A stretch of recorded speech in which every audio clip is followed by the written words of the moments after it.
She had steady hands, the kind that could thread a needle through flesh without trembling, the kind that had saved hundreds of lives in emergency rooms across the city.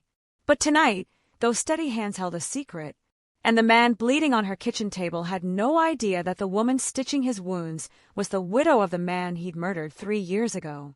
Some debts are paid in blood, others are paid in mercy. And tonight, Zara Williams would decide which currency she believed in.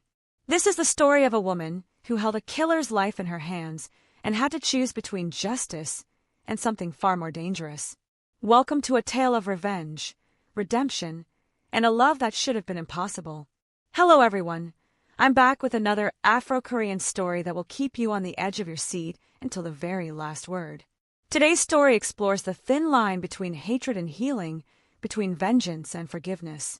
But before we begin, please subscribe and help us reach our goal so we can keep bringing you stories you won't find anywhere else. Now let's dive in. The storm had been raging for 3 hours when the knock came. Not a polite knock, not even a desperate one. It was the kind of knock that said someone was dying and didn't care who knew it. Zara set down her tea and moved toward the door of her small house on the outskirts of the city. She'd chosen this place for its isolation, for the quiet that let her forget. 3 years of forgetting. 3 years of building a life from the ashes of the one that had been stolen from her. She opened the door to find a man collapsed against her porch railing, rain streaming down his face, blood streaming down his side. He was Korean, tall, with sharp features that might have been handsome if they weren't contorted in pain. His expensive suit was ruined, soaked through and torn where a bullet had clearly found its mark. "Please," he managed, his accent thick, his voice fading. "I'll pay anything." Zara should have closed the door, should have called the police, should have done anything except what she did next. She dragged him inside. It wasn't until she had him on her kitchen table, wasn't until she'd cut away his shirt and started cleaning the wound, that she saw it. The tattoo on his chest, a dragon coiled around a sword, flames licking up toward his collarbone. She'd seen that symbol before. In police reports, in her nightmares, in the photograph they'd shown her when they told her that her husband Marcus was dead. The Kong organization, the most powerful criminal empire on the eastern seaboard. And this man, this bleeding, vulnerable man on her table, wasn't just a member. The ring on his finger, the quality of his clothes, the way he'd said, "I'll pay anything," like money was breath, this was someone important. Her hands didn't tremble. That was the strangest part. Even as her heart screamed and her mind raced through 3 years of grief and rage, her hands stayed steady.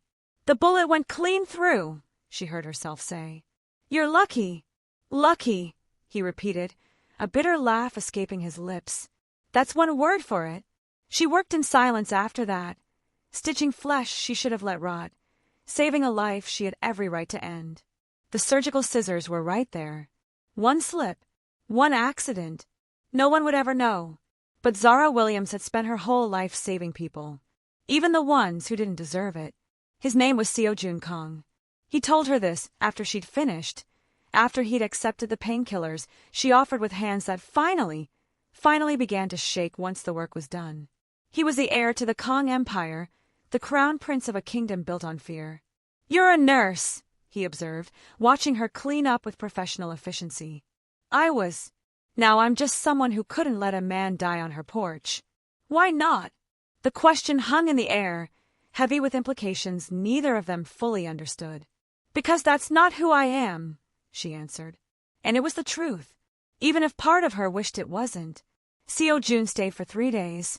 The storm made travel impossible, and his wound, while not fatal, needed monitoring. 3 days of careful distance. 3 days of meals shared in uncomfortable silence. 3 days of Zara watching this man who represented everything she hated and trying to reconcile the monster with the human being in front of her. He was quiet, thoughtful. He read the books on her shelves and asked about her garden. He thanked her for every meal, every bandage change, every kindness she showed him despite the war raging inside her chest. On the second night, she found him standing in front of the photograph she kept on the mantel. Marcus, smiling, his arm around her on their wedding day. "Your husband?" Seo asked. "Yes. He looks kind." "He was." Her voice cracked. "He was the kindest man I ever knew." Seo turned to look at her, and something in his expression shifted. Not recognition, not yet, but something close to it, something that looked almost like guilt. On the third day, the storm cleared. Seoju's men came for him in black SUVs that looked like they'd rolled out of a nightmare. But before he left, he pressed an envelope into her hands. "For your trouble," he said. She didn't open it until he was gone. Inside was enough money to pay off her house, her student loans, her everything, and a business card with a single phone number handwritten on the back. She should have burned it, should have taken the money and disappeared, should have done anything except what she did next. She called. One call became two. Two became dinner at a restaurant so exclusive it didn't have a sign. Dinner became conversations that lasted until dawn, Seojun slowly peeling back the layers of who he was, and Zara hiding the layers of who she'd been. She told herself she was gathering information, told herself this was about justice, about finding the truth, about making someone pay for Marcus's death. But every time Seojun looked at her, every time his hand brushed against hers, every time he smiled like she was something precious he didn't deserve, the lines blurred. "Why did you save me?" he asked one night, 3 months into whatever this was. They were sitting on the roof of his penthouse, the city spread out below them like a constellation of stolen stars. "I told you. It's who I am." "No." He turned to face her, and his eyes held something raw, something unguarded. "You knew who I was. I saw it in your face when you saw my tattoo. You knew, and you saved me anyway." "Why?" "Because I wanted to look you in the eyes before I destroyed you," she should have said. "Because I wanted you to feel safe before I took everything away." Instead, she said, "Because everyone deserves a chance to be more than their worst choices." He kissed her then. And God help her, she kissed him back. It was his second-in-command who told her. A man named Park who'd been watching Zara with suspicious eyes since the beginning. He cornered her at one of Seojun's events, champagne in hand, smile sharp as a blade. "You're Marcus Williams's widow," he said. Not a question. Her blood ran cold. "I don't know what you're talking about." 3 years ago. The accountant who found discrepancies in our offshore accounts. He was going to the feds. Park's smile widened. Seojun handled it personally. Said he wanted to send a message. The world tilted. She'd known. Of course she'd known. But hearing it confirmed, hearing the casual cruelty in Park's voice, brought it all rushing back. Marcus's empty chair at dinner. The police at her door. The funeral where she'd had to be strong, because falling apart wasn't an option. "Does he know?" she managed. "Does Seojun know who I am?"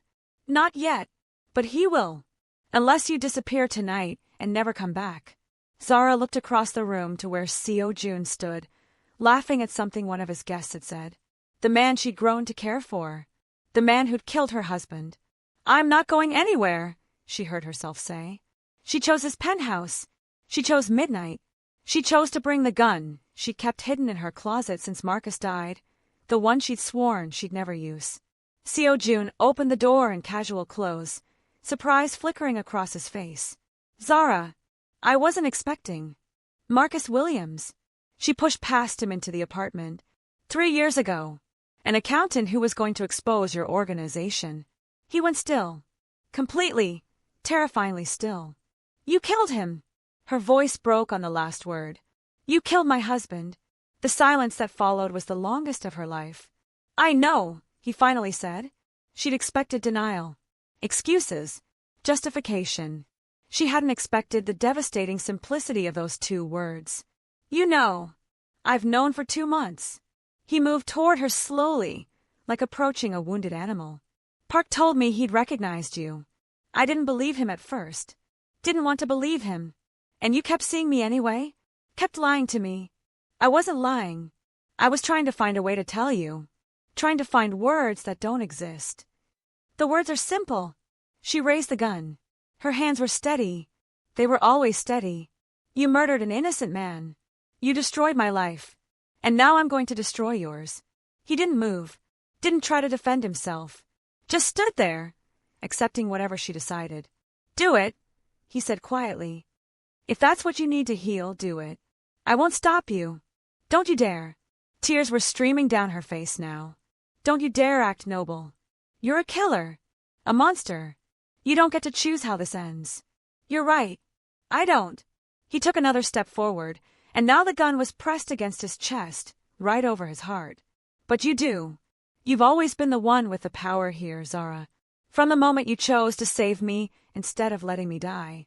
I should have let you bleed out on my porch. Maybe. But you didn't. Because that's not who you are. The words echoed back at her. Her own words. The truth she told him when she didn't know the full weight of what she was saying. I loved him, she whispered. I loved Marcus more than anything in this world. And you took him from me. I know. And I'm sorry. Those words aren't enough. They'll never be enough. But they're all I have. She wanted to pull the trigger.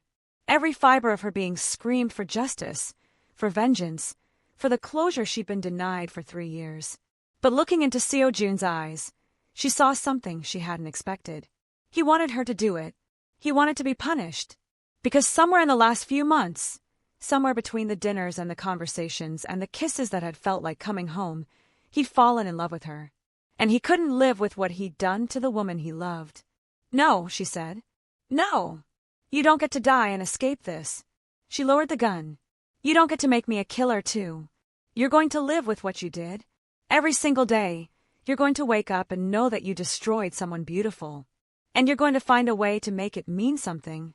She left that night, disappeared for 6 months, traveled to places Marcus had always wanted to see, scattered some of his ashes in the ocean, and cried until she thought she might drown in her own grief. But grief, she learned, wasn't a destination. It was a journey. And somewhere along the way, she started to heal. When she finally returned, Seo Jun was different.